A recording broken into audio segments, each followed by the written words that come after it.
The sky below us. Part I. The archivist. The desert was quiet, too quiet for a summer night in July. No crickets, no coyotes, just wind and the distant hum of the power lines that sliced through the New Mexico horizon like scars in the sand. Eli Navarro stood beside his rusted pickup truck, looking at the stars, trying to clear his head. He had driven 40 miles out of Santa Rosa just to find silence. His thoughts were a mess: the divorce, the job he just quit, the feeling that the world was spinning out of his control. But that night, the world was about to spin in a much stranger direction. It began as a flicker, a pulse of blue light on the edge of his peripheral vision. He turned, expecting to see a drone or maybe a helicopter. Nothing. Then came a low vibration in the ground, so subtle it was almost imagined. His chest vibrated slightly, like standing near a speaker at a concert. Then, it appeared. Hovering silently, about 200 feet off the ground, was a shape Eli couldn't quite register. It wasn't a disc, like in the movies. It wasn't a triangle, it was more like a folding shape, angles bending into themselves, shifting geometry like liquid metal trying to mimic architecture. No sound, no wind displacement, it just floated there, about the size of a school bus. A ring of dim orange lights rotated slowly around its base, and then, just like that, they blinked off. Eli stood frozen, his heart raced, his instincts told him to run, but curiosity locked his legs in place. Then his phone buzzed, no signal, just a black screen. Then the screen lit up, not with icons or text, but with a strange symbol, like an eye within a spiral. His hand shook, he dropped the phone, and then, everything stopped. The wind, the lights from the craft, the hum, even the stars above, they stopped twinkling, as if time itself was held still. Eli felt weightless, not floating, but as if the world no longer had a direction. He couldn't tell up from down. And then, the light came. Blinding white, a column descended from the bottom of the craft and enveloped him. He wanted to scream, but no sound came out. He wanted to shield his eyes, but his arms refused to move. Then came the voice, not spoken, not heard, but pressed directly into his mind. A whisper layered over itself 1,000 times, like echoes from different versions of himself. You are not alone. We have always been here. You forgot us. The voice was neither threatening nor kind, just factual.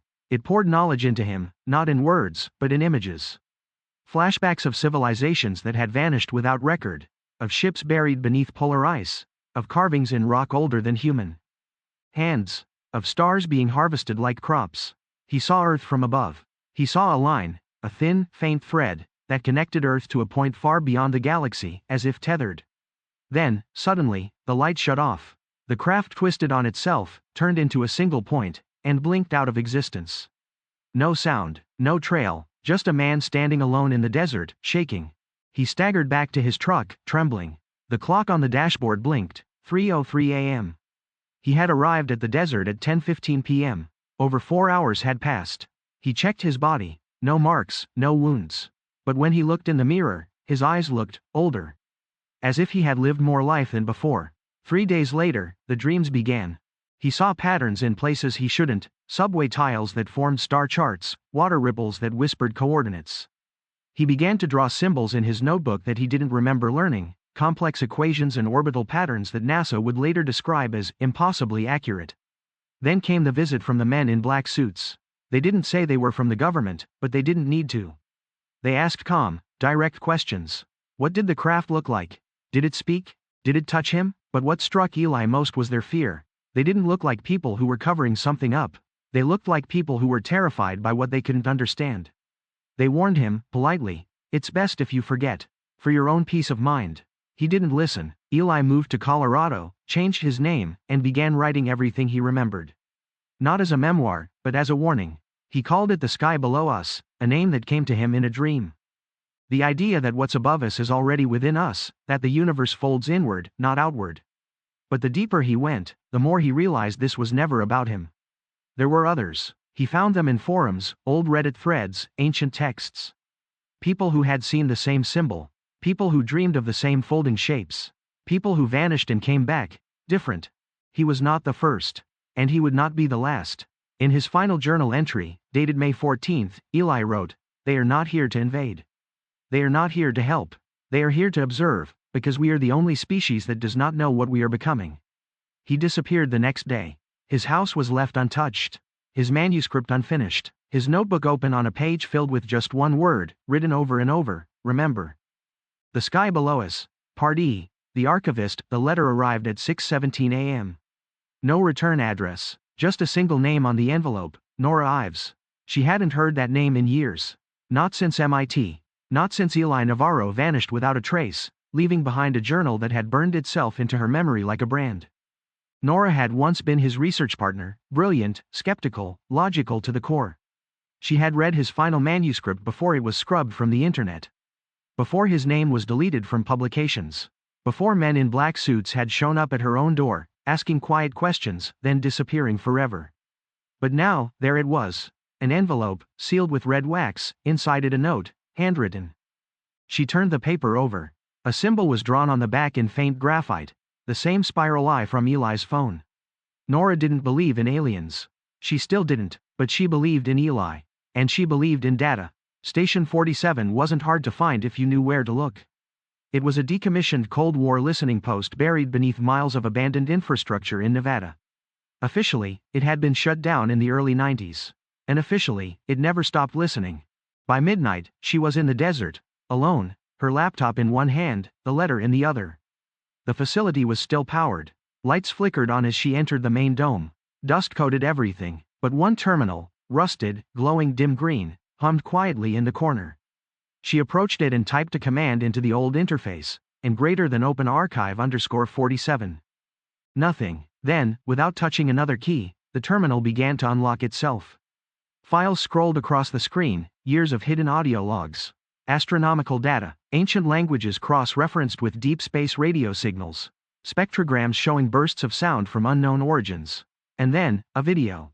Labeled, Navarro, Session 4 inches. Her blood turned cold.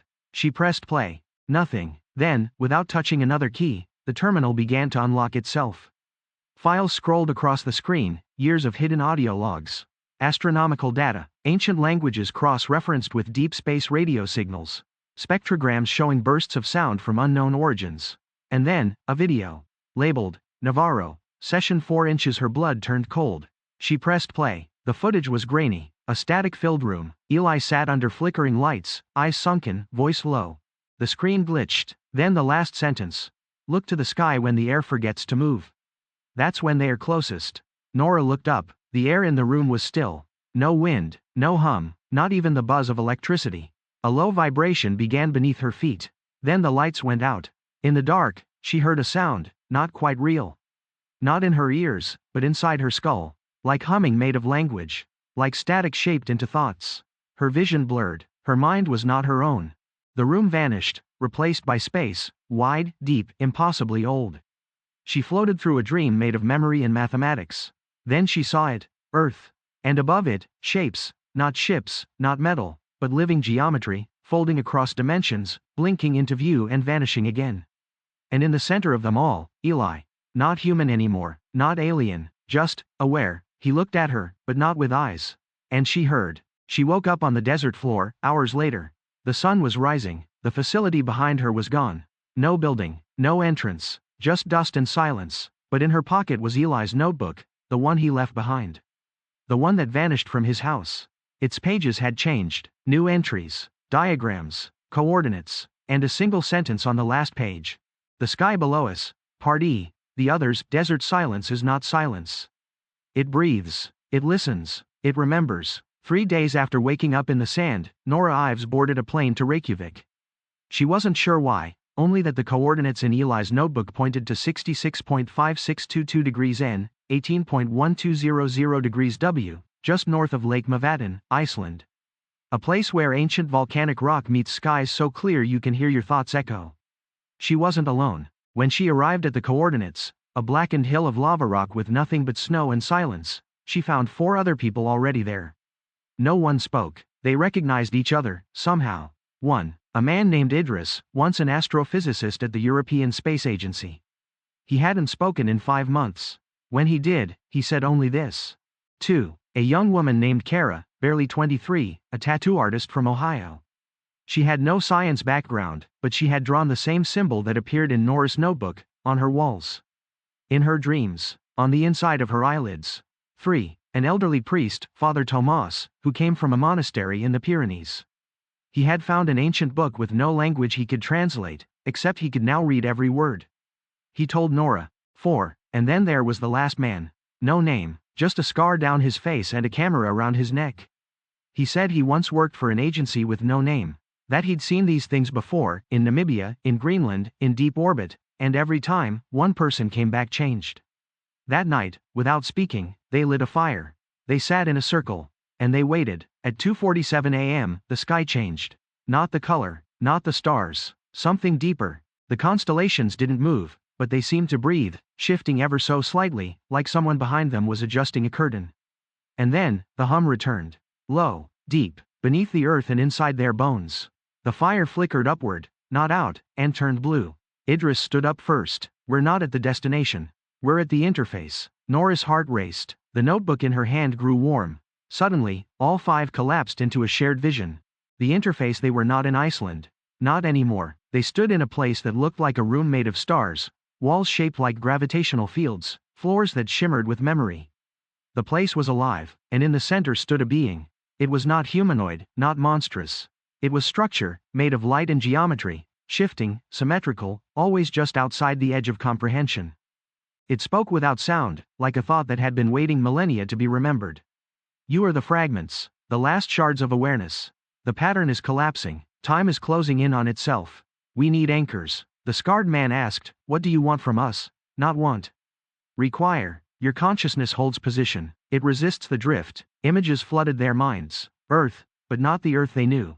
Skies thick with data, cities overgrown with bio-machines, memories shared between people like emails, not future, not past, a side version of now. Then, a rupture, the skies cracked, light fell through, people forgot who they were. And then, silence. This has happened before, many times. Each cycle we attempt to preserve pattern. But each time, humanity forgets too much. Nora stepped forward. What are we supposed to do? The being pulsed. Remember, restore, connect. Then everything went dark. Return. They woke up in the snow. The fire was gone. So was the hill. In its place, a black obelisk, half buried in the ground. Smooth, cold, humming faintly. On its face, 5 handprints. One for each of them. Nora stepped forward first, placed her hand on the surface. It lit up, bright white, then soft gold. They all followed. When the last hand touched the stone, it shifted, revealing a hollow inside. And inside that, a device. It looked like a compass, but spun in ways that ignored physics. It pulsed softly, and etched on its face was a phrase, anchor point, O3 active. Awaiting merge, the 5 stood back, looking at one another, not as strangers, but as pieces of something much, much older. They understood now, this wasn't contact. This was reconstruction. Something had been broken, forgotten, and now, it was waking up again. The sky below us, part IV, convergence. The compass would not stop spinning. It had no needle, no cardinal directions. It twisted in spirals and folds, each rotation unlocking a different frequency, as if the device wasn't pointing where, but when. Each of the 5 began to change. Nora's dreams were no longer hers. She began to see through other eyes, glimpses of people she'd never met, in places she'd never been. A child standing in the ashes of a burning temple. A blind woman tracing the edge of a stone disk deep beneath the Gobi Desert. A soldier staring up at the sky, crying not from fear, but memory. Idris stopped speaking altogether, but he wrote constantly, pages and pages of symbols that matched none of Earth's languages. Except, slowly, they began to form. Patterns, maps, waveforms, coordinates. Kara began hearing sounds that no one else could hear. Not voices, frequencies. She described them as music inside the air, notes hiding inside silence. Father Tomas meditated for days without eating or moving. When he woke, he recited verses in a forgotten language, words later matched to a pre-Sumerian dialect believed to be extinct for 9,000 years. And the scarred man, he started dreaming in reverse. Days would come to him backwards. Memories would unspool from the future. The message then came, the transmission. It was Kara who first heard it, in the static of a broken radio left behind in the Icelandic facility. At exactly 3:33 a.m., it crackled to life. A synthetic voice, neither human nor machine, layered, broken, alive. They all knew what it meant. Another anchor, another like them, was out there. They had to find the 5th. Global hunt. They split up. Father Tomas went east, following texts hidden inside Vatican archives. Ancient scrolls that referred to sky orbs of memory, and the 5th flame of recollection. Kara traveled to Mongolia, drawn to the ruins of a city swallowed by sand. There, she found petroglyphs matching the symbols from her dreams, and a cave filled with whispers that mimicked her voice. The scarred man traced something deeper, a pattern of disappearances in the South Pacific. Entire island communities gone, leaving behind circle-shaped burn marks and melted stone. Idris stopped moving entirely. He remained in Iceland, attached to the compass, now pulsing faster with each passing hour. His body cold, his mind somewhere else. And Nora followed the signals west, across the Atlantic, to a place she had always been drawn to without knowing why: Peru. The fifth in the mountains of Cusco, just beyond the reach of satellite coverage, there was a plateau locals refused to approach after dark. They called it La Boca del Cielo, the mouth of the sky.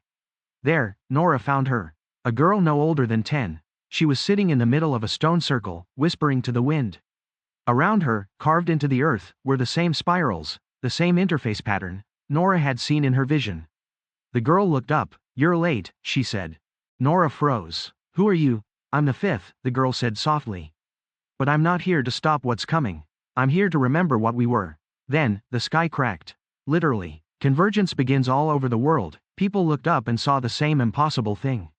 The moon, flickering, not gone, not moving, but glitching, like a hologram struggling to stay projected. Clouds paused, wind slowed, birds fell silent mid-flight.